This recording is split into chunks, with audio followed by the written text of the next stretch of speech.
with the new Pokemon Scarlet and Violet DLC, we get some new characters. There are two characters that I want to talk about, them being Kieran and Carmine.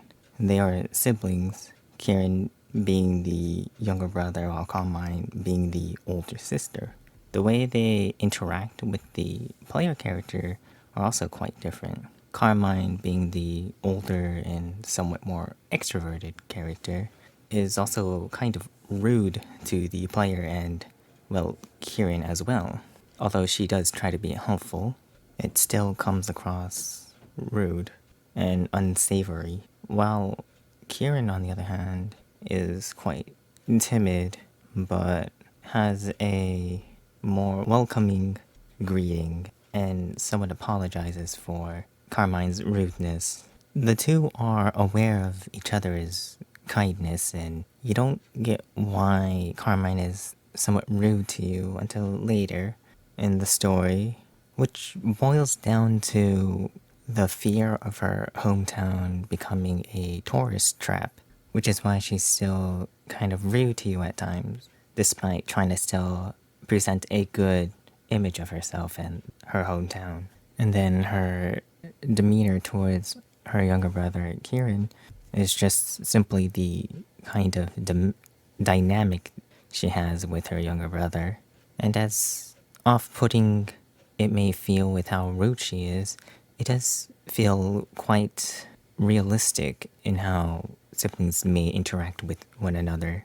I mean, siblings do not always get along with each other. Even then, they can still find some good aspects about each other. I mean, even then, Carmine does try to help Kieran overcome his shyness, showing that she does care about Carmine.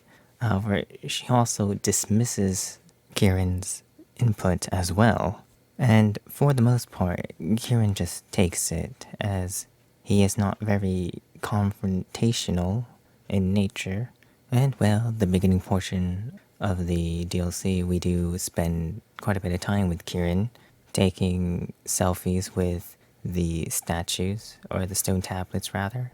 But before we go to the last site, it becomes dark, and so we head back to Kieran's and Carmine's place. Here we get to see their grandparents, and well, I was shocked, to say the least, to see that their grandparents had relatively normal hair comparatively to Kieran and Carmine. I legit thought it was just genetics, but clearly there's something more to it. But any case, there's going to be a festival, and well, having a mask is something that you would wear during these festivals, and there should be some masks in the storage, but they can only find two, in which case Carmine and Kieran wears it. Kieran does offer to lend his to you, the player, but Carmine demands that he doesn't give it. It is hard to know for sure how Carmine feels about the player at this point, considering that Kieran tells the player that he did try to look for a third mask, but just couldn't find it.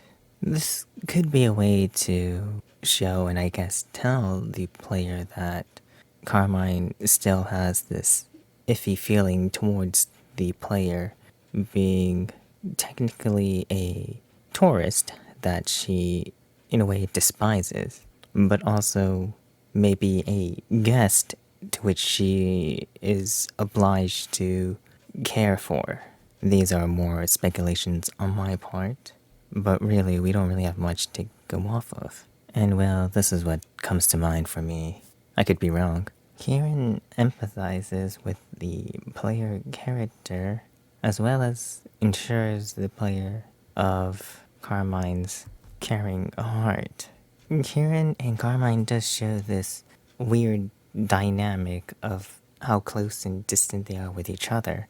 I mean, you do have some moments where they bond well with each other, and you have other moments where Carmine belittles Kieran. Then you have the moment when you arrive at the festival where Carmine and Kieran argues who knows more about the legend of the ogre. and the loyal three. Kieran always had this fondness towards the ogre, as well as looks up to the ogre and is desperate to learn more and more about the ogre. While Carmine, just like the other villagers, looks down on the ogre and believes that the ogre is the villain while the loyal three are the heroes. And well, brags about how much she knows and insistent that she knows more than Kieran. Of course, Kieran and fights back and claims that he knows more, especially when it comes to the ogre. The debate is quickly brushed off and you guys move on. Nothing really important happens until later, where the player sees a kid dressed like an ogre, like the ogre of legend, and follows them to the back where no one is around. Carmine catches up with the player, and the kid runs off, but the mask falls off as well. The player offers up the mask, and the kid, well, looks like a Pokemon. In fact, it is the Pokemon. However, the Pokemon doesn't want to come. Why? Because Carmine. So the Pokemon leaves, and Kieran comes over. Before the player can explain what happens, Carmine shusses you up, or rather talks over you, covering up whatever you're trying to say. And Kieran takes it as you guys are talking behind his back. Carmine does this so that Kieran doesn't run off into the darkness to chase after the Pokemon.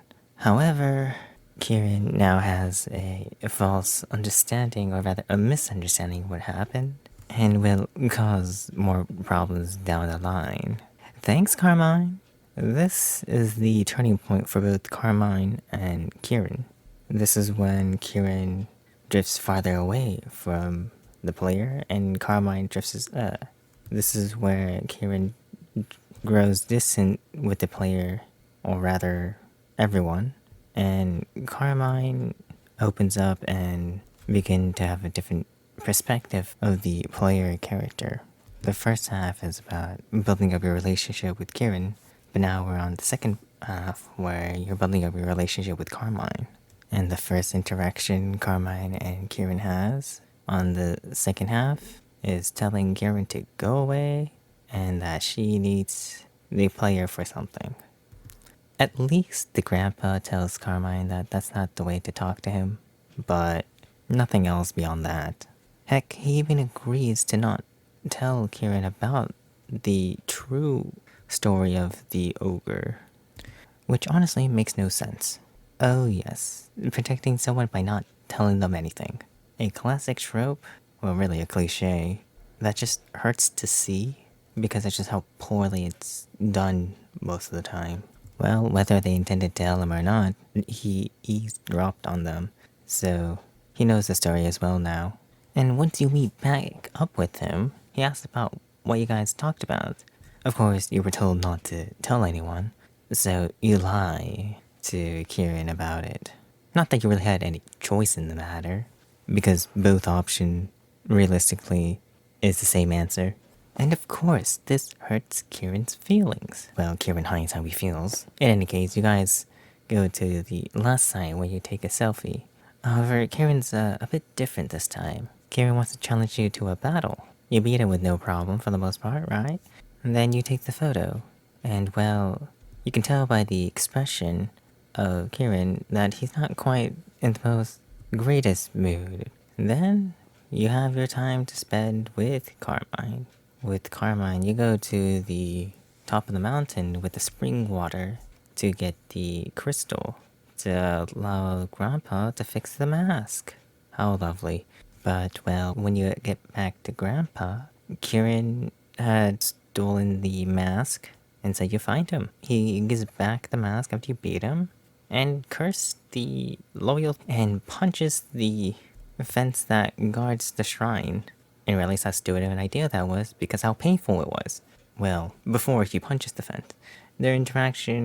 Carmine's interaction with Kieran, well, before he punches, Kieran gives away that he knew the truth behind the legend, and now he empathizes with the ogre, especially since now he feels like an outcast, especially not being in the loop of all the truth behind the ogre, despite them knowing how much he loves the ogre.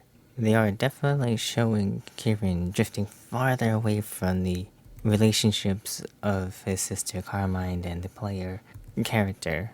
But of course, he is also desperate to try to make things right, in his own way, of course. Carmine doesn't really help the situation at all, expanding the distance Kieran has with everybody.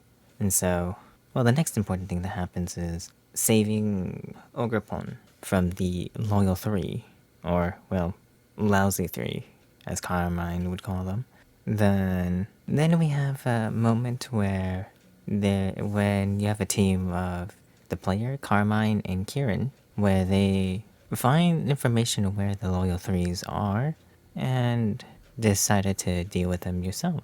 However, Kieran decides that he wants to stay in town while Carmine and the player goes out and defeat them. And well, after defeating the Loyal Three, you obtain all the masks for Ogrepon.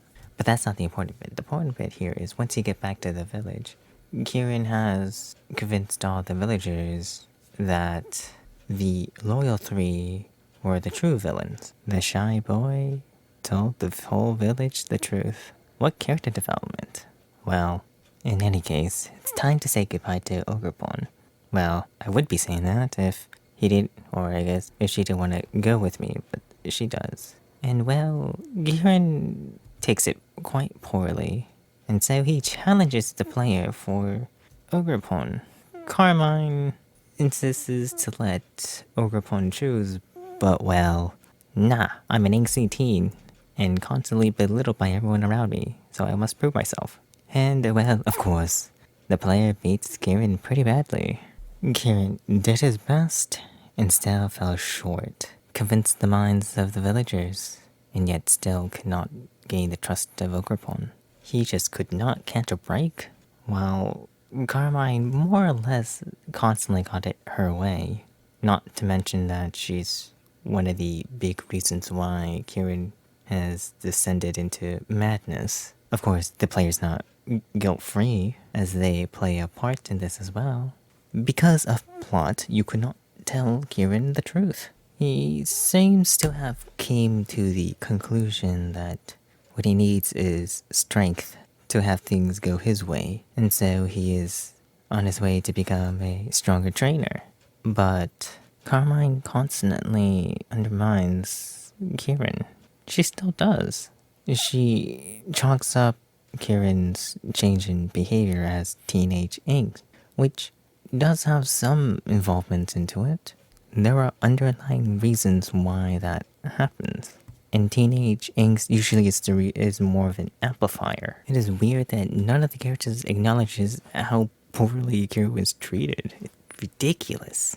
I've noticed that people have talked about how quickly and drastically Kieran's change into his villain arc happened.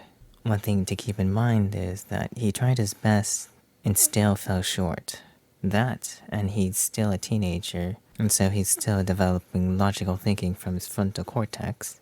And well, teenagers tend to be quite emotional in their decision making.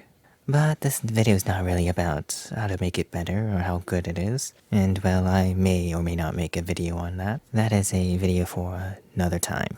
For Carmine and the way how she ends her arc in this part of the DLC is more about understanding that each individual is more different rather than a collectiveness of a distinction between a tourist or an outsider. Generality of group does not equal the individual in question. Carmine hasn't changed much though. She's constantly telling Kieran what to do and in charge of everything. She constantly decides for him what she thinks is best for him, which isn't always best for him.